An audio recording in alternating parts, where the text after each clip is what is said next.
Hello everyone. आज हम current affairs पढ़ रहे हैं और आज का टॉपिक है काई चटनी। एंट चटनी मतलब ये चींटियों से बनती है ये चटनी, ठीक है। इस चटनी के लिए जीआई टैग अप्लाई किया गया है और हमें पता है कि अगर किसी भी प्रोडक्ट के लिए जीआई टैग अप्लाई किया गया है या फिर किसी प्रोडक्ट को अगर जीआई टैग मिलता है तो ये कहीं ना कहीं करंट अफेयर्स के लिए थोड़ा इंपॉर्टेंट हो जाता है, ठीक है। देखिए, ये जो काई चटनी है ये उड़ीसा के मयूरभंज डिस्ट्रिक्ट में बहुत ज़्यादा फेमस है और इसमें कुछ मेडिसिनल प्रॉपर्टीज़ हैं जिसकी वजह से ये फेमस है।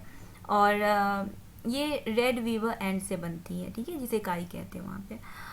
तो ऐसा माना जाता है कि ये जो चटनी है इसमें बहुत सारे वैल्यूएबल न्यूट्रिएंट्स होते हैं, जैसे कि इसमें बहुत ज़्यादा प्रोटीन्स होते हैं, calcium, zinc, vitamin B12, iron, magnesium, potassium, sodium, copper, fibre और 18 अमाइनो एसिड्स भी इसमें पाए जाते हैं, जो माना जाता है कि इम्यून सिस्टम को बूस्ट करते हैं और ये बीमारियों से दूर रखते हैं, ठीक है।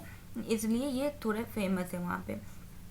अब इसे जीआई टैग के लिए अप्लाई इसलिए भी किया गया है ताकि जो इसका प्रेपरेशन का जो प्रोसेस है उसको थोड़ा सा हाइजीनिक बनाया जाए, क्योंकि ऑब्वियसली अगर किसी चीज़ को जीआई टैग मिल जाती है तो एक स्ट्रक्चर हाइजीन प्रोटोकॉल होता है उसके लिए, ठीक है, ताकि उसका उसकी थोड़ी मार्केटिंग भी हो सके और उसका एक स्टैंडर्ड वाइडर यूज़ हो सके उसके लिए, ठीक है। तो देखिए, हमें पता है कि अगर किसी भी प्रोडक्ट को अगर जीआई टैग मिल जाता है तो उसकी रेप्यूटेशन जो है वो बढ़ जाती है। कोई भी लोकल प्रोडक्ट है तो उसकी वैल्यू और रेप्यूटेशन बढ़ जाती है और इससे क्या होता है ना कि उसको उसके लोकल बिजनेस में उसको सपोर्ट मिलता है, ठीक है। तो ये जो वीवर एंट होते हैं ना ये बहुत ज़्यादा पाए जाते हैं मयूरभंज डिस्ट्रिक्ट में, ठीक है। और ये जिस पेड़ पे रहते हैं उसके पत्तों से ही अपना नेस्ट बनाते हैं, ठीक है। और इनके नेस्ट जो होते हैं वो बहुत स्ट्रांग होते हैं, वो स्ट्रांग विंड और वाटर को भी रेसिस्ट कर लेते हैं, ठीक है, सह लेते हैं वो उसे भी।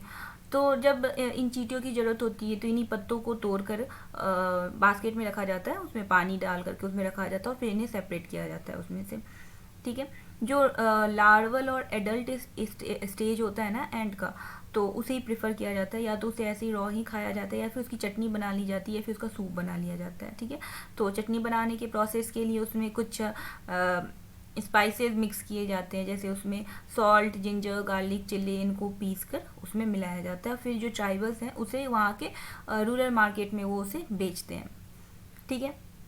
देखिए, ऐसा माना जाता है कि माना क्या जाता है मतलब है कि जो काई के जो नेस्ट्स होते हैं ना ये एलिप्टिकल शेप के होते हैं और ये बहुत छोटे से लेकर बहुत बड़े तक भी होते हैं। मतलब कि एक सिंगल लीफ को फोल्ड करके भी बनाती हैं ये चींटियाँ अपने नेस्ट। और कई बार ऐसा होता है कि ये बहुत सारे पत्तों को मिलाकर एक बड़ा सा नेस्ट भी बनाती हैं, वो हाफ अ मीटर तक होती है उसकी लेंथ। जो ट्राइब्स हैं मयूरभंज डिस्ट्रिक्ट के, वो इस काई चटनी को या काई के सूप को कंज्यूम करते हैं फ्लू को ट्रीट करने के लिए, या कॉमन कोल्ड है, वुपिंग कफ है, या फिर इन सब चीज़ों को, इन सारी बीमारियों को ट्रीट करने के लिए इस्तेमाल किया जाता है, या फिर एपेटाइट को बढ़ाने के लिए, विज़न को इन्हेंस करने के लिए। ऐसा माना जाता है कि जो आपके आईसाइट है उसको नेचुरली ये ट्रीट करते हैं बिना किसी करेक्टिव आई वेयर के, इस चटनी के थ्रू। और ये जॉइंट पेन के लिए को भी ट्रीट करते हैं, स्टमक डिजीज़ है उसको ट्रीट किया जाता है, और ये हेल्दी ब्रेन और नर्वस सिस्टम के लिए भी बहुत ज़्यादा इंपॉर्टेंट है, ऐसा माना जाता है वहाँ पे, ठीक है। तो ये जो ट्राइबल्स हैं ये जो काई है उससे ये मेडिसिनल ऑयल्स भी बनाते हैं। जो प्योर मस्टर्ड ऑयल होता है ना उसमें इन चींटियों को डिप करके 30 डेज तक छोड़ दिया जाता है। उसके बाद उस ऑयल को एज अ बेबी ऑयल भी यूज़ किया जाता है, या फिर किसी भी स्किन डिजीज़ को ट्रीट करने के लिए इसका इस्तेमाल किया जाता है, ठीक है। देखिए, ये जो काई फैमिली है, जो ये रेड विबर एंट की जो फैमिली है, इसमें मतलब जनरली 3 कैटेगरी के मेंबर्स होते हैं इन चींटियों के, वर्कर्स, मेजर वर्कर्स और क्वींस। तो जो वर्कर्स और मेजर वर्कर्स होते हैं वो मोस्टली ऑरेंज कलर के होते हैं, ठीक है। और ये जो मतलब ये जो काई की जो फैमिली है ये क्या खाते हैं, ये जनरली इंसेक्ट्स और इनवर्टिब्रेट्स को पे फीड करते हैं, ठीक है।